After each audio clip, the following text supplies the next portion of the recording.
Dr. Robert McGaughey, Professor Emeritus and retired Chairman of Murray State University's Department of Journalism and Mass Communications, was inducted into the Kentucky Journalism Hall of Fame this month. Dr. McGaughey has countless awards and honors for his work over the years, and Jim got the chance to sit down with Doc to hear more about his legacy as a racer.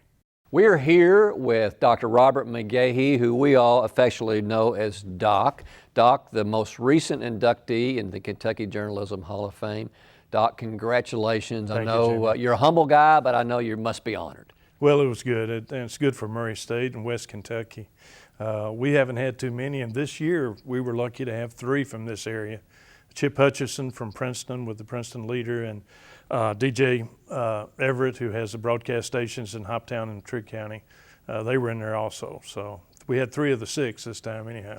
And your professional career kind of weaves through one of those honorees too, right? Right. My dad and I both worked at the old WKOA in Hopkinsville, which DJ had, and I worked at WKDZ, which is renamed now in Cadiz, when I came back from Vietnam before I came back and got a master's. That's cool. Yeah.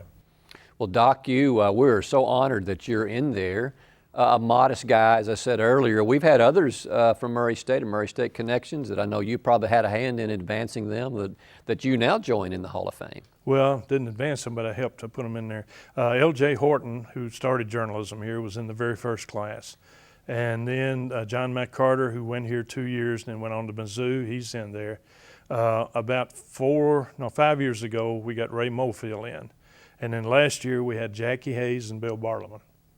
So that's the Murray connection right now, Murray State connection. Well, we were talking about before we started taping it, we're down here in far western Kentucky. Sometimes it's hard to get in there and compete, but there's a lot of folks in this end of the state that have certainly made their mark in journalism in Kentucky. Yes, they have. They've done well. Well, it's just, the big markets are Louisville and Lexington, so it just makes sense that they'll get more in there.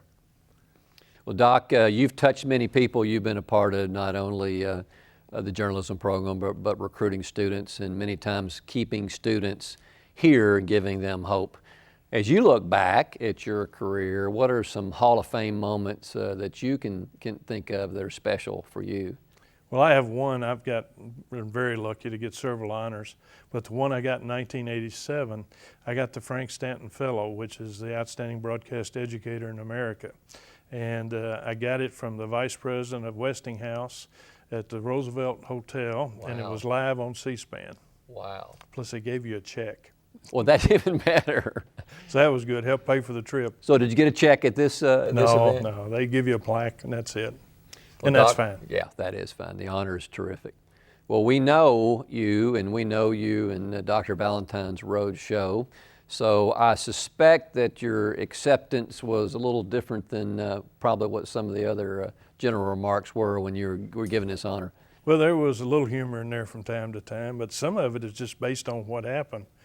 As I talked about when I started, one story I told is back when I was advisor, and I became advisor in '69 when the professor had a medical problem and they ran me in there. I didn't even have a master's.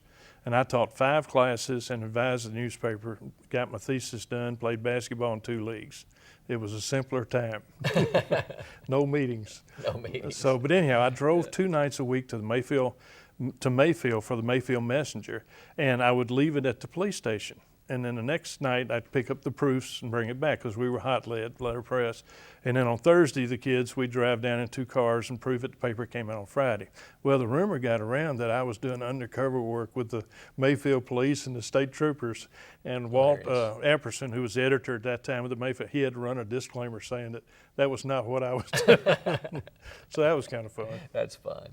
Well, Doc, congratulations. Thank you. I know your friends, your fans, your colleagues all are proud of you and proud of what you've done. And I'm proud because I'm one of those students, one of them, and a guy who wandered into Wilson Hall sometime about 1977, and you gave me hope and helped me finish and be a journalism major. And I'm proud it was under your guidance. That's right. That's right. You did well, Jimmy. Thank you, Doc. Congratulations. Thank you for being with us today.